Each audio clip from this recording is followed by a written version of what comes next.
ರಾಜ್ಯದಲ್ಲಿ ಹೆಮ್ಮಾರಿ corona ರೂಪಾಂತರಿ JN1 ಆತಂಕ ಕೂಡ ಶುರುವಾಗಿತ್ತು. ಕಲಬುರಗಿಯಲ್ಲಿ ಹೆಚ್ಚಾಯಿತು ಕರೋನಾ ರೂಪಾಂತರಿ ಆರ್ಭಟ. ಕೇರಳದ ಸಾವಿರಾರು ವಿದ್ಯಾರ್ಥಿಗಳು ಕೂಡ ಕಲಬುರಗಿಯಲ್ಲಿ ವ್ಯಾಸಂಗವನ್ನ ಮಾಡ್ತಾ ಇದ್ದಾರೆ. ನರ್ಸಿಂಗ್, ಪ್ಯಾರಾಮೆಡಿಕಲ್ ಸೇರಿ ವೈದ್ಯಕೀಯ ಶಿಕ್ಷಣವನ್ನ ಕಲಬುರಗಿಯಲ್ಲಿ ವಿದ್ಯಾಭ್ಯಾಸವನ್ನ ಮಾಡ್ತಾ ಇದ್ದಾರೆ. ಇನ್ನು ಕ್ರಿಸ್ಮಸ್ ರಜೆಗೆ ಕೇರಳಕ್ಕೆ ತೆರಳಿದ್ದ ಸಾವಿರಾರು ವಿದ್ಯಾರ್ಥಿಗಳು ಕೂಡ ಈಗಾಗಲೇ ವಾಪಸ್ ಆಗಿದ್ದು, ರಜೆಯನ್ನ ಮುಗಿಸಿ ವಾಪಸ್ ಆಗುವ ಹಿನ್ನೆಲೆ ಹೆಚ್ಚಾದ JN1 ಉಪತಳಿ ಆತಂಕ ಕೂಡ ಶುರುವಾಗಿದೆ.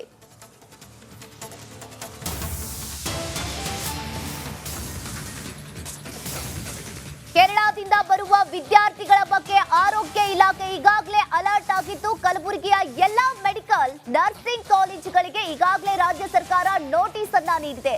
ಇನ್ನು ಕಾಲೇಜು ಮುಖ್ಯಸ್ಥರಿಗೆ ನೋಟಿಸ್ ನೀಡಿದ ಕಲಬುರಗಿ DHO ಕೇರಳದಿಂದ ವಾಪಸ್ ಆಗುವ ವಿದ್ಯಾರ್ಥಿಗಳ ಮೇಲೆ ಸೂಚನೆಯನ್ನ ನೀಡಿದೆ. ಇನ್ನು ಕೇರಳದಿಂದ ಬಂದವರು ಕಡ್ಡಾಯವಾಗಿ ಮಾಸ್ಕ್ ಅನ್ನ ಧರಿಸುವಂತೆ ಈಗಾಗಲೇ ರಾಜ್ಯ ಸರ್ಕಾರ ಸೂಚನೆಯನ್ನ ನೀಡಿದ್ದು, ವಿದ್ಯಾರ್ಥಿಗಳ ಬಗ್ಗೆ ಆರೋಗ್ಯ ಇಲಾಖೆ ಅಲರ್ಟ್ ಕೂಡ ಆಗಿದೆ. ಇನ್ನು ಕಲಬುರಗಿಯಲ್ಲಿ ಹೆಚ್ಚಾಗಿ ಮೆಡಿಕಲ್, ನರ್ಸಿಂಗ್ ಕಾಲೇಜುಗಳಿಗೆ ಈಗಾಗಲೇ ನೋಟಿಸ್ ಅನ್ನ ಕೂಡ ನೀಡಲಾಗಿದ್ದು, ಕಾಲೇಜು ಮುಖ್ಯಸ್ಥರಿಗೆ ಕಲಬುರಗಿಯ DHO ರಾಜಶೇಖರ್ ಮಾಲಿ ಸೂಚನೆಯನ್ನ ನೀಡಿದ್ದಾರೆ.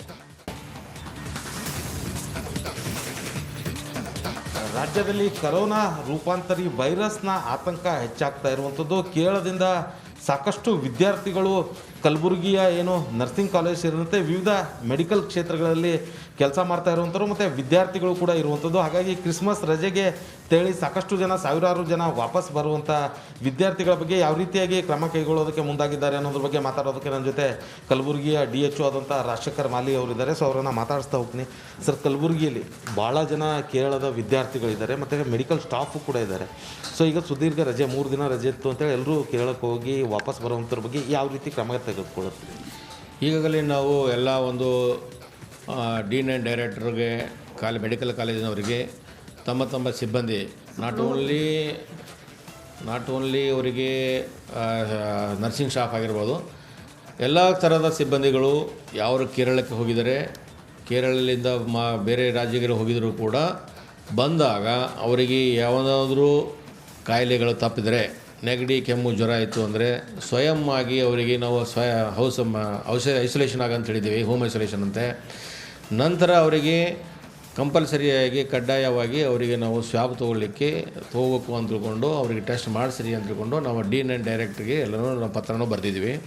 ಸೊ ನರ್ಸಿಂಗ್ ಸ್ಟಾಫ್ ಆಗಿರ್ಬೋದು, ಎಕ್ಸ್ರೇ ಟೆಕ್ನಿಷಿಯನ್ ಆಗಿರ್ಬೋದು, ಬೇರೆ ವೈದ್ಯಕೀಯ ಸಿಬ್ಬಂದಿ ಆಗಿರ್ಬೋದು, ಅಥವಾ ಇನ್ನಿತರು ನಾವು ಕೇರಳಕ್ಕೆ ಇತ್ತೀಚಿನ ದಿನಗಳಲ್ಲಿ ನಾವು ಕೇರಳಕ್ಕೆ ಶಬರಿಮಲೆಗೆ ಹೋಗಿ ಬರ್ತಾ ಇದ್ದಾರೆ, ಅಂಥವರಿಗೂ ಕೂಡ ನಾವು ಜನರಿಗೆ ಅದರ ಒಂದು ಗಮನಕ್ಕೆ ತಂದು, ಅಂಥವ್ರು ಏನಾದರೂ ಇದ್ದರೂ ಕೂಡ ಅವರಿಗೆ ನಾವು ಟೆಸ್ಟ್ ಮಾಡ್ಕೊಳ್ಳಿಕ್ಕೆ ನಾವು ಈಗಾಗಲೇ ನಾವು ಹೇಳಿದ್ವಿ.